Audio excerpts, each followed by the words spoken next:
हम मीनू झा उपस्थित छी अनंत चतुर्दशीके कथा लऽ कऽ, अनंतक पूजाके कथा लऽ कऽ अपने लोकनिसँ साझा करै छी। सब गोटेके अनंत चतुर्दशीके बहुत बहुत शुभकामना। धन्यवाद। जय मिथिला, जय मैथिली। पांडव लोकनि जुआमे जहन सर्वस्व हारि अज्ञातवासमे छलाह तखन एक दिन युधिष्ठिर अपन दुखित स्थितिके कारण चिंतित छलाह। अनायास श्री कृष्णके उपस्थिति देख युधिष्ठिर कहलनि, हम भयंकर विपत्तिमे पड़ल छी, अहींटा हमर कष्टक निवारण कऽ सकै छी। भगवान कृष्ण उत्तर देलखिन, अहाँ अनंत चतुर्दशीके व्रत करू, ताहिसँ दुखक निदान भऽ सकैत अछि। युधिष्ठिर तखन व्रतक विधान पुछलखिन। भगवान सविस्तार विधान बुझा कथा सुनौलनि, जे कथा एहि प्रकारक अछि। सतयुगमे सुमंत नामक ब्राह्मण छलाह। ओ ब्राह्मण भृकुक कन्या दीक्षासँ विवाह कयलनि। दीक्षा अत्यंत रूपवती छली, सुमंतक संग सुखसँ रहय लगली। कालांतरमे हुनका शीला नामक एक गोट पुत्री जन्म लेलकनि, लेकिन भाग्यक दोष जे दीक्षाके मृत्यु भऽ गेलनि। सुमंत स्त्रीके देहांतसँ अत्यंत दुखी रहय लगला, आश्रम अव्यवस्थित रहऽ लगलनि। तहन पुनः सुमंत कर्कशा नामक ब्राह्मणक कन्यासँ विवाह कयलनि। कर्कशा नैहरसँ सासुर एली, परिवार बसौलनि, किंतु सुमंतक संग उनटे बसात बहि गेलनि। हुनकर पहिल पत्नी दीक्षा जेहने सुशील आ नम्र ओ ज्ञानी छली, कर्कशा ठीक हुनकर विपरीत छली। शीला अपन सतमायके संग आज्ञाके पालन करिते कष्टमय जीवन व्यतीत करय लगली, किंतु ओ भगवानक परम भक्त छली। वयस बढ़ला पर, हुनकर उम्र बढ़ला पर ब्राह्मणके हुनक विवाहक चिंता होमय लगलनि। ओ चिंतित मुद्रामे बैसल छलाह कि कौंडिल्य मुनि अनायास हुनका आश्रममे पहुँचलखिन। कौंडिल्य मुनि गोधन लेल प्रस्तुत छलाह। शीलाक सौंदर्य देखि मुग्ध भऽ गेलाह, सुमंतसँ कन्याके याचना कयलनि। ओ एहि प्रस्तावके स्वीकार कऽ लेलनि आ हुनका संग शीलाक विवाह कऽ देलनि। बेटी जमायके जाय काल जखन अपन स्त्री कर्कशाके बजाय हुनक घरक अनुकूल सामग्री देबय लेल कहलखिन तऽ हुनकर भौं चमकय लगलनि। ओ घरमे किछु नहि अछि से कहि देलनि। अंतमे शीलाके कौंडिल्यके सुमंत मात्र रास्ताक खर्चा दऽ विदा कऽ सकला।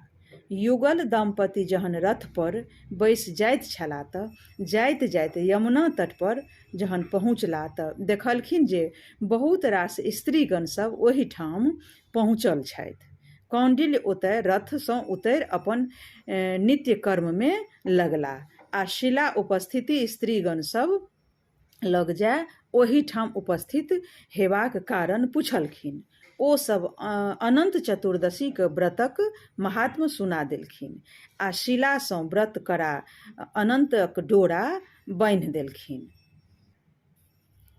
शीला जहन अपन घर एली तऽ अनंत व्रतक प्रभावसँ हुनकर दाम्पत्य जीवनमे उत्तरोत्तर सुख समृद्धि होमय लगलनि।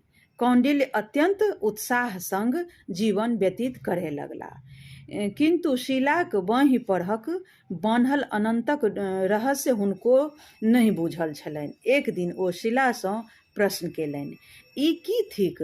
घरमे एतेक रास सोना चानी रहितो बाँहि पर डोरा किएक बान्हने छी? शीला सब बात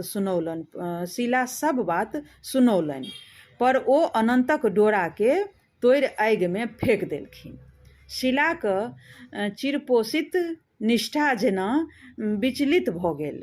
ओ दौड़ि आगिसँ जरैत अनंतक डोराके आनि दूधमे डुबा देलखिन आ कौंडिल्यक जीवनमे दुख आरंभ भऽ गेलनि। जहिना जे आयल छल से तहिना बिलय लागल। समय एहन बदलल जे समाजक लोक सब हुनकासँ मुँह फेर लेलक। एही तरहक जीवन व्यतीत करैत शीला अपन स्वामीसँ एक दिन कहलनि, हमरा बुझबामे अबैत अछि जे अनन्तके आगिमे फेकलाक कारण हमरा लोकनिक ई दुर्दशा भेल। तेँ कोनो एहन उपाय करितहुँ जाहिसँ एहि पापक प्रायश्चित भऽ जाइत। कौंडिल्यके अपन पत्नीक बात युक्ति संगत लगलनि आ ओही दिन भगवानक तपस्या लेल घोर जंगल दिस प्रस्थान कऽ गेलाह। ओतय ओ एक गोट आमक गाछ देखलखिन जे फलसँ लदल छल। ओहि पर चुट्टी पिपरी भरल छल, लेकिन एकोटा चिड़ै चुनमुनी नहि छल। शोकाकुल कौंडिल्य ओहि गाछसँ जिज्ञासा कयलनि तऽ कतहु अनन्त भगवानके देखलनि अछि। वृक्षके उत्तर दीप्ति ओकरासँ किछु उत्तर नहि भेटबाक कारण आगू बढ़लाह तऽ एकटा गायके व्यथाक संग देखलनि। तकरासँ पुछलनि, आर आगू बढ़लाक तऽ एकटा साँढ़के देखलनि। ओकरोसँ अनन्तक देवक पता पुछलनि। ओहो नकारात्मक उत्तरमे हुनका विदा कऽ देलखिन, मूड़ी हिला देलनि। कौंडिल्य अत्यन्त चिंतित आ हताशा भऽ आगू बढ़लाह। किछु आगू बढ़लाक तऽ देखलखिन जे दू गोट पुष्करनी अछि, ओहिमे बहुत रास कमल फुलायल अछि तथा हंसक दल ओहिमे किलोल कऽ रहल अछि। ओकरो सबसँ जिज्ञासा कयलनि, किन्तु ओहो सब नकारात्मके उत्तर देलक। आगू बढ़ला पर एक गोट हाथी आ गदहा भेटल। तकरो सबसँ जिज्ञासा कयलनि, सेहो सब कोनो उत्तर नहि देलक। अन्तमे कौंडिल्य हतोत्साह भऽ पृथ्वी पर पड़ि रहलाह। आब हुनका अपन प्राण त्याग करब छोड़ि आर कोनो उपाय नहि सुझलनि। चट दऽ ओ अपन गमछा गाछमे बान्हि अपन गरामे फसरी लगेबाक हेतु उपस्थित भऽ गेलाह। तखन क्षण मात्रक लेल एकटा दिव्य प्रकाश दृष्टि पड़लनि आ ओही ठाम एकटा वृद्ध ब्राह्मणक रूपमे स्वयं अनन्त महाराज दृष्टिगोचर भेलखिन। ओ कौंडिल्यके हाथ पकड़ि एक गोट गुफामे लऽ गेलखिन। ओतय नर नारीसँ पूर्ण एकटा नगर बसाओल छल, संगहि एक रत्नजटित सिंहासन पर शंख चक्र गदा पद्म धारण केने वनमालासँ विभूषित अनंत रूप विष्णु भगवान स्वयं प्रतिष्ठित दृष्टिगोचर भेलखिन। भगवानक तेजसँ कौंडिल्यक आँखि चोन्हरा गेलनि।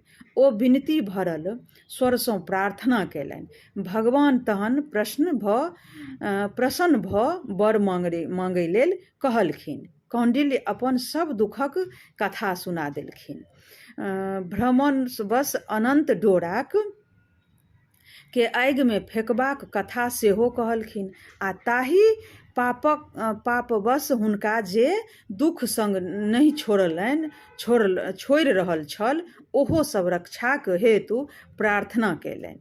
ताहि पर अनन्त भगवान हुनका कहलखिन, व्यर्थ यत्र तत्र भ्रमण नहि करू, अपन घर घुमि जाउ आ 14 वर्ष धरि नियम पूर्वसँ अनन्त व्रत करू, संगहि व्रतक प्रचार सेहो करू, ताहिसँ अहाँक कल्याण होयत। ओही ठामसँ कौंडिल्य अपन घर अयलाह आ कहलाह अनुसार व्रत केलनि आ प्रचार केलनि। ताहिसँ सुखमय जीवन प्राप्त भेलनि। अनन्त बान्हक मंत्र। इएह छल अनंत चतुर्दशीके कथा जे अपने लोकनिसँ साझा केलहुँ। धन्यवाद। जय मिथिला, जय मैथिली।